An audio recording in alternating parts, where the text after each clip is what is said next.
Hello, this is Reverend Dr. Robert L. McKim Sr.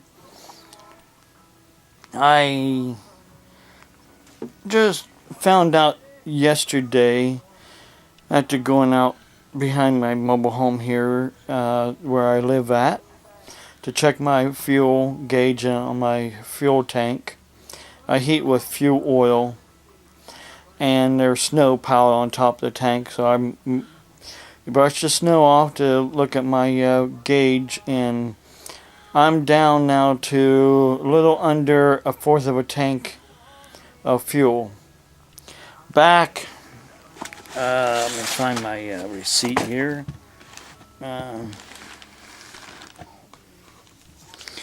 Back on, get turned around here right way. Back on, find the date.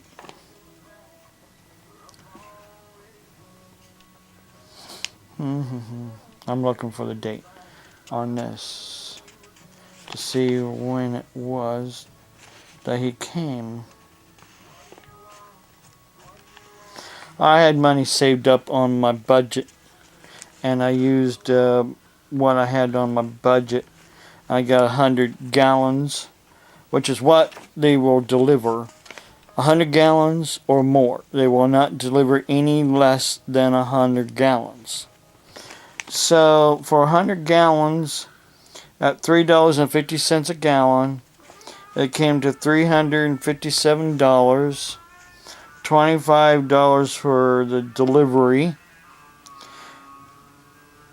and sales tax $25.79, came to a grand total of $407.79, which left me a little balance. This was, I got the 100 gallons. It's not really telling me the date on here, but it was, I do believe it was sometime in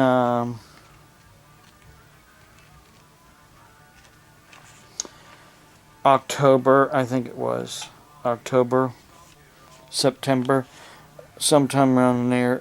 Long story short,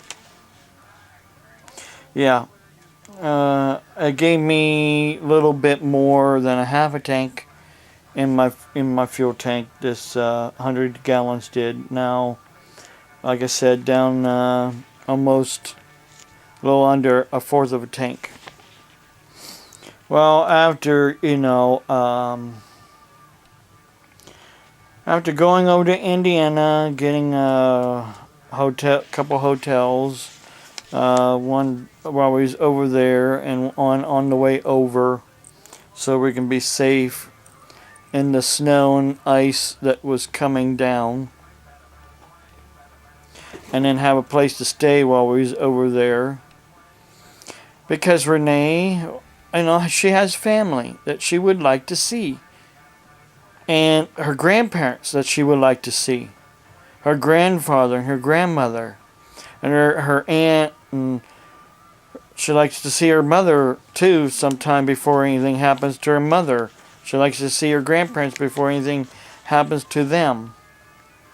But there's people out there that would just say, well, since you don't have the money, there's other things important, you don't need to come over and see us. We understand that you're over there and you're too poor to come over here. They also said some things too that, well, I ain't going to go there because I'm not starting a fight. I don't want to start no fights or arguments. I'm just stating a fact that, granted, Renee moved from Indiana, moved over here with me in Ohio. But why should she be condemned for moving? Why should she be condemned for being on Social Security? Why should I be condemned for being on Social Security? We went to our pain clinic appointment early last month, on the 14th. And the nurse that we see told me that my back might be shifted. My vertebrae in my back might have shifted, and I might have to go in for surgery. But while I was there, he wanted me to have some more x-rays done to make sure that the MRI that I had done was either right or wrong. The MRI said something different than the x-ray report, because I got my x-ray report, and in my x-ray report, it clearly on the x-ray report, it says spina bifida occulta and grade 1 spondylolisthesis, which is also called anterior. Yeah, I can't remember that word. They're calling it another word name as well now. Instead of spondylolisthesis, they're calling it anterior something else. I don't have my paperwork here with me to look at it and show, but I have 2 defects in my lower back that prevents me from holding a full-time job, because I cannot lift anything heavier than a gallon of milk. I cannot lift or I shouldn't lift anything, that is. I do lift things sometimes, and then it throws my back totally out of whack, because people think I should do it. Because people don't see my disability, and they think I don't have a disability. They think it's all in my head. Well, I have 2 doctorate degrees and other degrees, so there's nothing wrong with my head except my sinuses. It's my health, my spine and my lower back, bulging disc, degenerative disc disease. My nerves in my back get inflamed from arthritis. The list goes on with my diabetes, my gastric reflux disease, so on and so on. I'm not a healthy man. And as some people say, well, it's because I didn't eat right when I was growing up. I'm not going to go there, but what can you say to your parents and your grandparents growing up in the late 60s and 70s and the 80s? Oh, I can't eat that because it's going to kill me. It's going to give me diabetes. People didn't know about that kind of stuff back then. There was diabetes, but they didn't know that white potatoes and white flour and white sugar is what causes diabetes. They didn't know that. Because back then, and even today, sugar, white flour, and white potatoes is a lot cheaper to buy than the healthy stuff. If you have the money, more power to you to buy the expensive stuff. Yeah, we do buy sweet potatoes when we can. But it's still more expensive than white potatoes.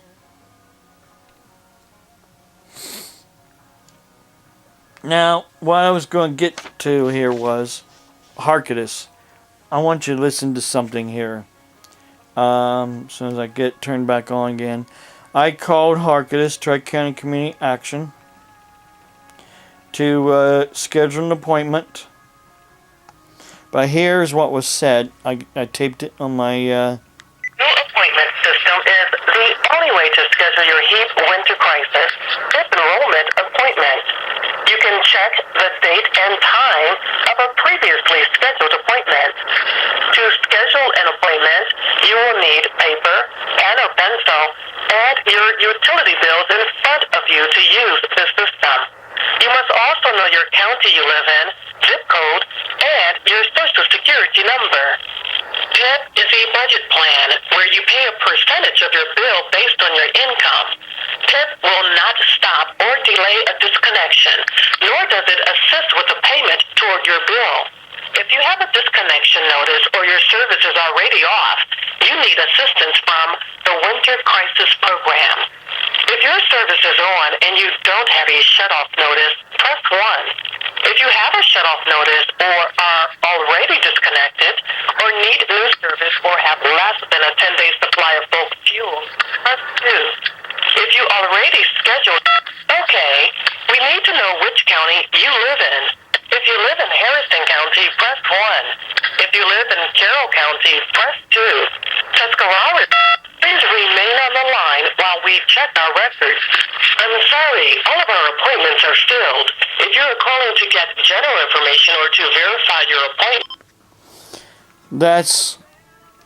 Okay, I cannot get in for an appointment. Okay, for emergency HEAP. I have to go in as a walk-in. Now here's what walk-in says here. Press 1 to continue. To get walk-in or other information, press 2. Otherwise, please note, all walk-ins are seen on a first-come, first-served basis. Walk-ins are welcome Monday through Friday from 8 a.m. to 11 a.m. and 1 p.m. to 3 p.m. as time permits. To repeat this... So this is what happened back in January 24th. It would have been January 24th of 2012. I went into HARCATUS to get fuel because we had an issue with our fuel tank the winter. Well, that from it was noticed in December. Or no. November of 2011 that my fuel tank was leaking. I went in for an appointment. Okay, I went in for an appointment, got help, got fuel. But when the guy came to give me my fuel, he noticed my fuel tank was leaking. So he would not fill my tank. HARCATUS said, we'll give you a month extension to get another tank and get your fuel. I found a tank, but it took a month for the guy to get me the tank from his house to my house. Well, the extension had already basically expired. Plus, I had an issue with trying to find somebody to unhook my old tank, take it, remove it, and hook up the new tank. I called everybody in Carroll County that works on furnaces that was listed in the book. One guy kept basically blowing me off. Another guy kept saying he couldn't do it at all or wouldn't do it at all. Another guy was out of state. Another guy came. He looked at it, said he was going to get some help. Never came back. Never called or anything. Blew me off basically. Finally got Avalon. They came. They worked on it for me and got me my tank hooked up. But then I called HARCATUS and they said, well, I gotta wait for my appointment that I made. And someone said, well, just go in as a walk-in. They'll take me. If you tell them it's an emergency and you're out of fuel, they will help you, because that's what they did. That day I went in, I was feeling, I don't know, like my sugar was going low on me. I don't wear one of these for nothing. It says diabetic on it, okay? I'm a diabetic. So here I was in the HARCATUS office, waiting room, and I'm telling people, listen, I'm not feeling good. I need to go in because we don't have heat. We don't have no fuel. All we're heating it at our mobile home is two electric heaters. The thing is, HARCATUS thinks that if you have any kind of heat whatsoever, even if it's electric heaters, then you don't need emergency HEAP. That you can wait patiently. The problem is, two electric heaters, when you don't have no other adequate heating, doesn't cut it. It helps when you have your regular furnace running, so it doesn't run constantly or as often, but it doesn't help when you don't have any other heat. The thing is, like I said, I went in, I'm telling people, listen, I'm not feeling good. I need help. Can someone please, let me go before them so I can get the help that I need? And I wasn't feeling good. Well, HARCATUS, what they do, guess what? They called the police on me, said I was causing a disturbance. Eventually, I did get the help, but it wasn't until almost closing time. They finally got me in about 4 o'clock in the evening. Basically, I had to sit when the office closed at lunchtime. I had to leave, come back at 1 o'clock, wait until basically from 1 until 4 o'clock when they got me in. Sit there and be quiet. But I wasn't feeling good. The next day, I went to Mercy Statcare. And here's the paperwork to prove it. And it says right there, viral infection, and plus my BP was up as well because I had the flu. I had the flu. I know it doesn't say here about, it don't say the flu or anything like that. It just says viral infection. But that's what it means. I had the flu. Well, we got the help. But had the police called on me. And I had the flu. And all they just said was, you gotta wait patiently. You gotta wait patiently. Let me ask you this question. If HARCATUS was a hospital, I had an emergency room, and an ambulance went into HARCATUS, I bet they would tell the person on the ambulance, wait, you gotta wait your turn. The people with appointments come first over the emergency.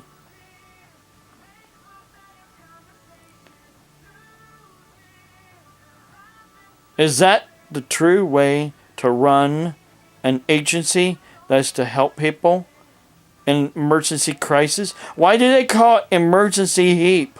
Emergency, meaning right now. They don't mean wait your turn. Wait patiently. And if we still can't get to you, sorry, you still gotta wait. That is our government for you. Our government saying, wait. Oh, we'll help you, but you gotta wait. You gotta wait your turn.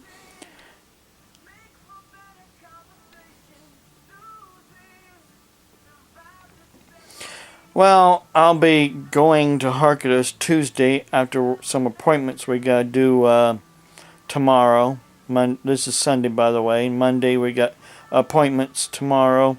So I'll be going into HARCATUS Tuesday morning, waiting all morning long. Come back again at 1 o'clock, leave at noon, come back at 1 o'clock, wait again, and probably, who knows, I might have to go back the next day and do it all over again. Next day, do it all over again. Well, can't do it Friday because we got appointments on Friday, so I'll be Tuesday, Wednesday, Thursday. I'll probably be there all them days waiting patiently for emergency help.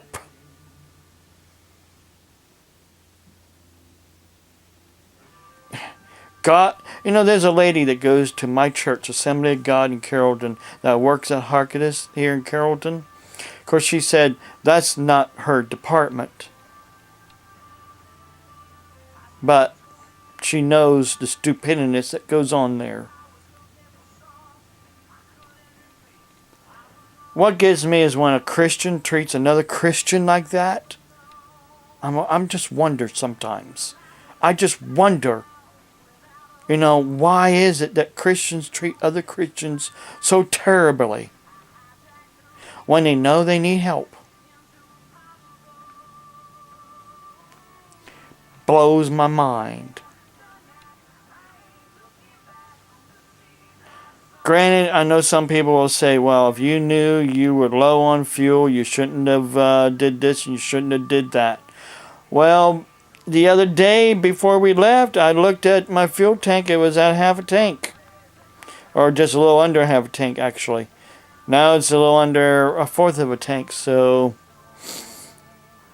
it's been cold.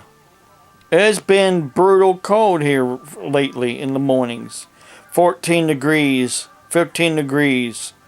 What I expect. The furnace is going to run more often. Of course, we always could just sell out, pick up, go to Florida. Never see anybody ever again. Well, you know. I have some more things to talk about, but not right now. I will later on down the road. Thanks for listening. I hope you all have a wonderful day.